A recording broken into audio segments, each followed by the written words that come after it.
Come on in. Hi. Hi. How are you? Good. How you doing? Good. And you're Peyton.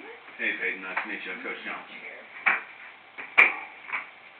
Yeah, you can just stay in I mean, we do all the time. So we're here to discuss Katie. Okay. Katie's one of my golfers. She decided that she wanted to go play intramurals. I told her not to since we're so close to in season. Yeah. And turns out she slipped and she got a concussion. I saw her literally 2 days ago and she seemed perfectly fine. Okay. And so I did my job, I talked to the head AT, and she told me that I couldn't bring her back into the weight room. Okay. And so my question to you is if I'm the certified strength coach here, why can I not put my athlete back in the weight room right then and there, if she seems perfectly fine? Yeah. So Katie is only like a couple weeks out from her concussion, and when I saw her for a follow-up appointment a couple weeks ago, we came and we talked about our return to play plan, which is just kind of how we're going to get her back into the swing of things. And with a concussion, you really want to take it cautiously, because if you let her go back in too soon, then she could get further injury or re-injure her concussion, or if she were to slip and fall or something like that. With the exercises, though, sometimes strenuous things can cause further pain for her, and it just depends on the exercise. Like sometimes reading can be the cause of it, or if she's in class and trying to focus really hard, sometimes that can cause her symptoms to come back.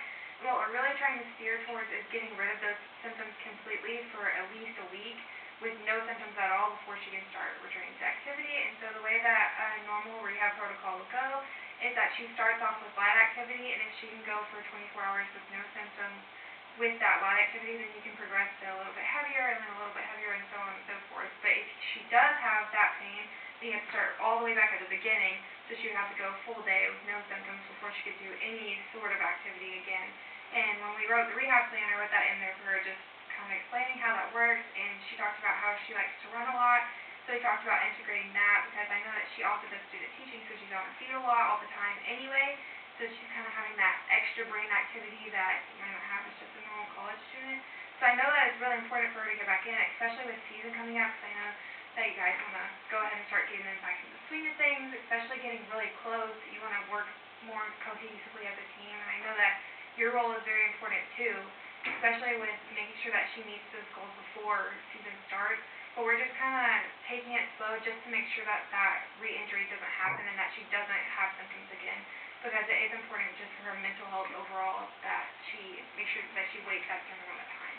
I mean, makes sense. I guess because, and you know how hard of a worker she is. Like, she's one of my best golfers and one of the hardest workers in the weight room. So I guess my question to you is I don't understand, like, if we're doing squats or benching or anything like that, or even just jumping off the ground, like, it's not affecting her head physically. Why can't I do that? So it's really more of just like how your body works overall. So even though, for instance, if she was jumping, just that impact of her feet could have a reaction that could cause those symptoms to come back. She's also having a little bit of sensitivity to light and a little bit of dizziness. So if she were to do those exercises and started to get dizzy, then that could be a symptom of that. So we would have to go back to the beginning of our protocol again. And she is a hard worker, like you said, because when I was talking about the rehab protocol, she was like, "Can I just jump right back in?" And I had to explain to her too that it's really important for her health overall that she kind of takes that step back and relaxes, because I know that she said that she's really stressed with school because she didn't want to miss school, and obviously she doesn't want to miss golf and everything like that, especially you saying that she's a really good golfer. Like, if she's the best on the team, I can understand where she wants to go back. But just making sure that that stress on her body isn't causing her to have those symptoms again, so that she can finish the return to play protocol and be like 100% ready to go. Because we don't want that to be a liability on you or me or the head athletic trainer at the school. Right. Because she wants to be able to get back completely 100% to where she was before she had the concussion. And some people, it can take longer than others. So she might heal in a week, but some people might heal in a month. And some concussions can have lasting effects, so she could have dizziness forever. But we're just trying to focus on getting her back to 100% of her health, and doing those strenuous activities on her body isn't giving her body that chance that it needs to heal. Makes sense. Makes sense. So is there anything in that case that I can do, because Coach is going to be on my back, like, is there anything that I can do if she does want to come in, because she's a physical athlete and So like Yeah. even just like, you know, regressions, anything like that to Yeah. either expedite or even help out the process without Yeah, injury? for sure. So with the return to play protocol, there's like specific exercises that you would do, and I wrote those out for her, and I'm sure that the head athletic trainer has something that they would like to follow too.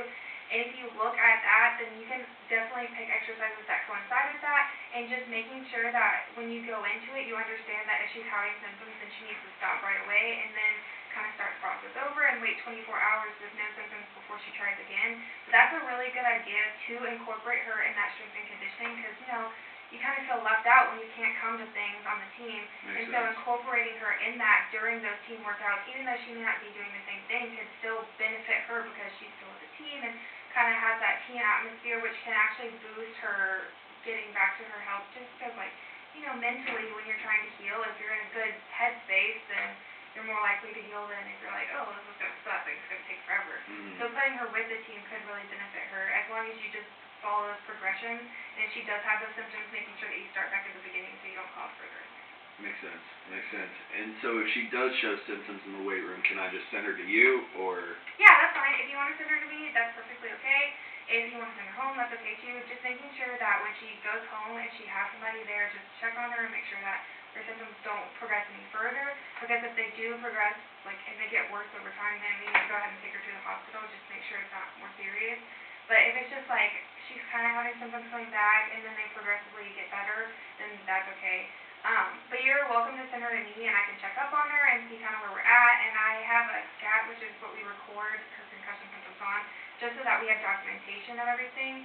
And so we can go through, and I can go through a scat with her and then say, okay, well, here's the symptoms that you're having. And then the next day, if she comes in and she doesn't have anything, then we can start back with day one progressions again. Cool. So just making sure that, like, we get that documentation out would be good. Makes sense. So speaking of that, you know, I'm going to have a meeting with Coach about her here later this week, so is there a chance that we could email back and forth with each Yeah, other? for sure. You could send me her routine, and I could tell him what I'm doing in the weight room, and we could kind of coincide, and maybe give me a report of everything that we talked about today? Definitely. And I can make sure that I give you that return to play protocol, and maybe even some exercises that might help with the return to play protocol that could work for yours. So if you want to send me you guys' lists and stuff like that, then I can see kind of what coincides with her return to play protocol as well. And also, if the coach has any questions and he wants to email me personally, then I'm okay with that too. Or if I need to meet with him, I can. Perfect. All right. Well, I think I'm good. Awesome. Thank you so much. Nice to meet you, Coach Johnson. Nice to meet you too, Peyton.